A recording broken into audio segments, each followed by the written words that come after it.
진짜로 6천 몇백만 원으로 기내식으로 과도하게 사용했다. 금액이 사실이라고 한다면 그렇죠. 사실 역시 명예훼손? 명예훼손이고 공무이익과 관련된 거기 때문에 위법수리적 형사처벌을 받지 않을 거고. 근데 이게 사실은 6천 몇백만 원 정도로 과도하게 뻥 튀겼다. 뻥사실로 이야기를 했다면 그건 형사처벌이 되는 거죠.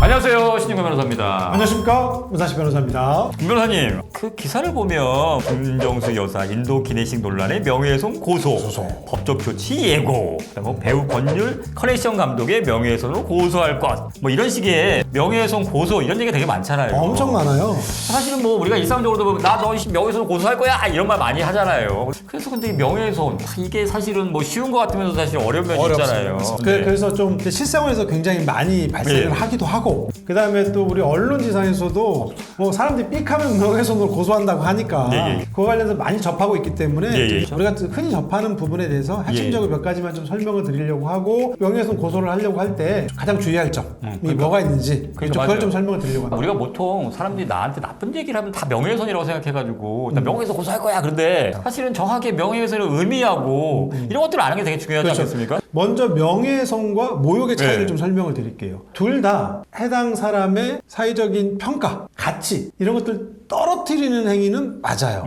근데 다만 명예훼손은 객관적인 사실. 사실이 중요해요. 그렇죠. 객관적인 사실, 모욕은 주관적인 평가. 아니면 욕설. 대표적인 욕설이죠. 욕설. 가장 단적으로 예를 들면 A라는 사람이 사기로 처벌받았어, 당신이. 그러면 그 사기로 처벌받은 사람한테 저 사람은 사기죄로 처벌받은 전력이 있어요.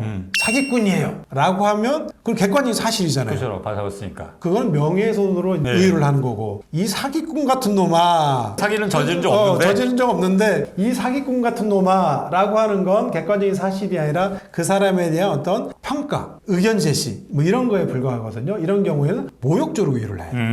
명예훼손은 크게 사실 적시 명예훼손이냐, 허위 사실 적시 명예훼손이냐, 이 두 가지로 나뉘는 거죠. 여러분들이 생각하시는 경우에는 그거 사실이야 하면 우리는 진실이란 말하고 같이 쓸 때도 있잖아요. 근데 이 명예훼손의 사실은 그게 아니라 객관적으로 입증이 가능한 그런 것을 사실이라고 하는 거죠. 말 그대로. 진실하고는 다른 개념에. 진실은 다른. 그래서 이제 진실인 사실을 말하는 경우과 허위인 사실을 말하는 경우 이 두 가지로 다 크게 나눠서 처벌을 하는데, 당연히 허위인 사실을 적시하는 경우가 더 엄하게 처벌을 하겠죠. 그러겠죠. 그런 거고. 그다음에 또 그 두 가지 차이점이 뭐가 있냐면, 진실된 사실은 그게 공공의 이익과 관련된 경우에는 위법성이 조각돼서 형사처벌을 받지 않아요. 예를 들면 이런 거죠. 정치인이 있어요. 이 사람이 과거 사기죄로 형사처벌을 받았다고 쳐요. 그래서 이제 선거운동 기간 중에 저 사람은 사기죄로 처벌받아서 우리를 대표할 수 있는 사람이 아니다, 자격이 없다라고 이야기하면 그 사람을 명예훼손으로 처벌할 수 있나요? 처벌하면 이상하잖아요. 그런 이야기도 못하나요? 공적인 인물, 공적인 사안과 관련해서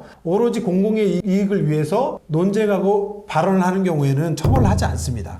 이거는 그래서 법률상으로는 진실된 사실에 관련된 것으로서 공공의 이익과 관련된 것인 경우에는 벌하지 않는다, 위법성이 조각된다라고 이렇게 되어 있거든요. 근데 여기서 오로지 공공이익이라는 건 뭐 100%는 아니어도 돼요. 그래, 맞아요. 그러니까 거기에 일부 네. 저는 나쁜 놈 같아가지고 내가 약간 사적인 감정이 섞여 있거나 그렇다 하더라도 주된 게 공공이익을 위한 거라면 여기 공공이익을 위한 이런 거 봐서 그 위법성을 조각한다. 이렇게 법을 판례는 이렇게 보고 있죠. 그래서 이제 뭐 예를 들면 문재인 전 대통령님의 배우자인 김정수 여사와 관련돼서 인도 순방 당시 항공기 내에서 과도한 식비를 지금 사용했다. 6천 몇만 원. 6천 몇만 원을 사용했다라고 지금 보도되고 막 이러고 있어요. 근데 이제 딱 보시면 알겠지만 김정숙 여사는 또 굉장히 공적인 인물이에요. 과거 영부인이셨고 또 남편이 전 대통령이시니까 공적인 인물이고, 또 인도 순방도 외교 차원에서 다녀왔다고 하는 거기 때문에 굉장히 공적인 사안이죠. 이러한 공적인 인물의 공적인 사안과 관련돼서 발언한 내용이기 때문에 사실 이게 공공이익과 관련된 거거든요. 근데 이게 진짜로 6천 몇백만 원으로 기내식으로 과도하게 사용했다. 그 금액이 사실이라고 한다면 사실 역시 명예훼손이고 공공이익과 관련된 거기 때문에 위법성이 형사처벌을 받지 않을 거고. 근데 이게 사실은 2, 3천만 원 정도에 불과한 거부하거나 이 정도인데 6천 몇백만 원 정도로 과도하게 뻥 튀겼다. 물론 이제 이게 과장한 거에 대한 평가 문제는 다르게 있긴 한데 진짜 통상의 수준에 불과한데 6천 몇백만 원이라고 허위사실로 이야기를 했다면 그건 형사처벌이 되는 거죠. 공공의 사안이라 하더라도 허위사실인 경우에는 맞아요. 이런 식으로 좀 분류해서 보면 될 것 같습니다. 예. 근데 또 한 가지 그 아까 그 명예훼손 같은 경우와 예. 모욕죄 같은 경우에 피해자 의사 있잖아요. 네, 그렇죠. 그에 따라 좀 달라지고 달라지죠. 들었는데 네. 어떻게 달라지는 거죠? 모욕죄는 친고죄고 예. 명예훼손은 반의사불벌죄라고 예, 예, 해요. 예. 친고죄는 피해자가 고소를 해야 처벌이 가능한 예, 거거든요. 예. 그래서 수사기에 고소 없이 수사기에 조사를 하지 않습니다. 근데 이제 이에 반해서 명예훼손죄는 뭐 사실 적시든 허위사실 적시든 반의사불벌죄인데 반의사 의사에 불벌. 반해서. 의사 누구의 의사? 피해자의 의사에 반해서 벌하지는 않는다. 즉 피해자가 형사처벌을 원하지 않으면 처벌하지 못하는 범죄죠. 다만 이제 수사는 근데 개시할 수 있는 거죠. 수사는 이건 친고죄가 아니기 아니니까. 때문에 수사기관에서 바로 수사를 개시를 하고 조사할 수 있고 처벌을 할 수 있습니다. 예. 근데 다만 중간에 이제 피해자가 아니요, 처벌하지 않습니다. 합의됐으니까 형사처벌을 원하지 않습니다. 다른 사정으로 형사처벌을 원하지 않습니다라고 하면 그래서 형사처벌을 거기서 끝. 하지 않아요. 이게 제가 이제 과거 경험을 말씀드리면 제가 이제 과거 검찰에 있을 때 선거 사건을 많이 다뤘었거든요. 아, 예. 그러면 이제 허위사실 공표로 그렇게 상대 맞아요, 상대 많이 후보를 고소를 많이 합니다. 대통령 선거 같은 경우에는 그러니까 예를 들면 당선된 대통령에 대해서 반대 측에서 계속 허위사실로 유포를 하는 경우가 있어요. 그러면 당선된 대통령께서 그 사건을 다 끄집어내고 고소를 하겠습니까? 당연히 고소를 안 해요. 근데 그 대통령을 지지하는 사람들이 고소를 많이 합니다. 맞아요. 고발 형태로 해가지고 맞죠. 당사자인 피해자인 그 대통령의 의사는 확인도 안 하고 고발을 많이 해요. 그러면 경찰이나 검찰이 수사를 하고 할 수밖에 없으니까. 그러면 또 대통령이 뭐 그렇다고 또 일일이 또 처벌을 원하네, 처벌을 원하지 않네, 또 그러고 또 말을 합니까? 안 하죠. 안 합니다. 그렇기 때문에 그런 사건들은 자연스럽게 그냥 허위사실 공표가 아니다 하더라도 형법상 명예훼손으로 돼가지고 그냥 거기서 그걸로 명예훼손 처벌되는 거예요. 벌금형으로 하든가 이렇게 해가지고. 그런 경우가 굉장히 다수 있었던 사례가 있습니다. 아, 그렇네요.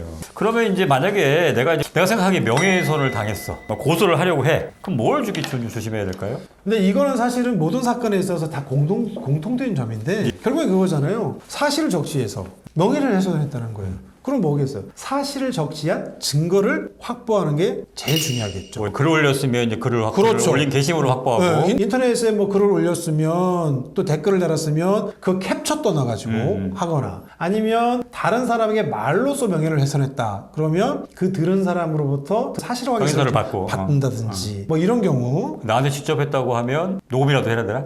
보통 녹음을 해놓으면 제일 좋지만 녹음을 바로 하기 쉽지 않죠. 쉽지 않으니까 녹음기를 이거 틀은 순간 바로 그렇죠. 이제 그만둘 테니까. 그거는 이제 옆에 있는 사람한테 사실 확인서를 좀 받는 거 이런 것들이 중요하고 허위사실 적시로 명예훼손을 하는 경우에는 사실을 적시했다는 그 사실은 좀 전과 동일하지만 허위라는 거. 이게 허위라는 사실을 입증해야 되니까 예를 들면 뭐 동영상이라든지 뭐 녹음 파일이라든지 아니면 좀 전에 말했던 사실 확인서라든지 이런 것들을 좀 확보해내는 게 중요하죠. 예. 며칠 전에 좀 저한테 어떤 사람이 그 이야기를 하더라고요. 같은 배드민턴 동호회 회원인데 자기는 한 번도 때린 적이 없다는 거예요. 근데 다른 회원이 한 10명 있는 상황에서 자기 뺨 15대를 때렸다고 주위 사람들한테 말하고 다니는 거예요. 아이고야. 너무나 황당해서 너무나 과장이는데?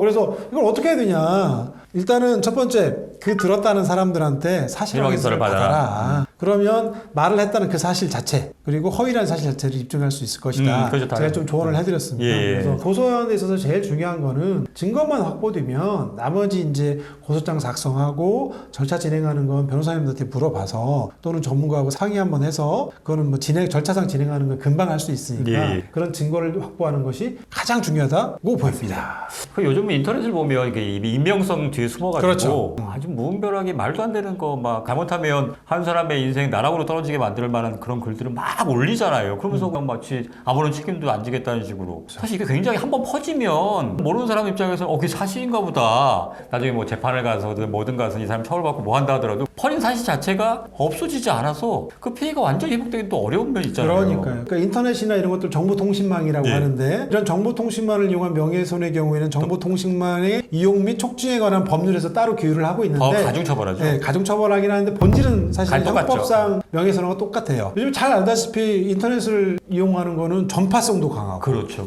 그다음에 지속성도 강하고 이런 문제들이 있어서 굉장히 큰 피해가 발생했죠. 맞습니다. 그래서 굉장히 더 수사기관에서도 엄중히 다루고 법원에서도 일반 형법상 명예훼손보다는 더 강하게 처벌을 네, 하고 있는 게 맞아요. 실정이죠. 이런 경우에는 그 문제를 인식했을 때 적극적으로 문제 대응을 하셔야 제기하고 돼요. 대응을 하기를 저는 권해드립니다. 그러니까 맞아요. 이렇게 그냥 보고서 그냥 넘어가겠다 하지 마시고 적극적으로 대응하셔야겠다 이런 것도 다시 또 안 생기니까. 맞습니다. 오늘 일상생활에서 사실 흔하게 접할 수 있는 어떤 형사적인 어떤 문제에 대해서 좀 잘 짚어주신 것 같은데요. 오늘 하시고 싶은 말씀 다 하신 네, 건가요? 다 했습니다. 예. 궁금한 사항이 있으시면 전화를 주시거나 이게 번호 나갑니다. 그 다음에 댓글을 달아주시거나 당부 gmail.com 일로 메일 보내주시면 저희가 선정해서 답변을 드리도록 하겠습니다.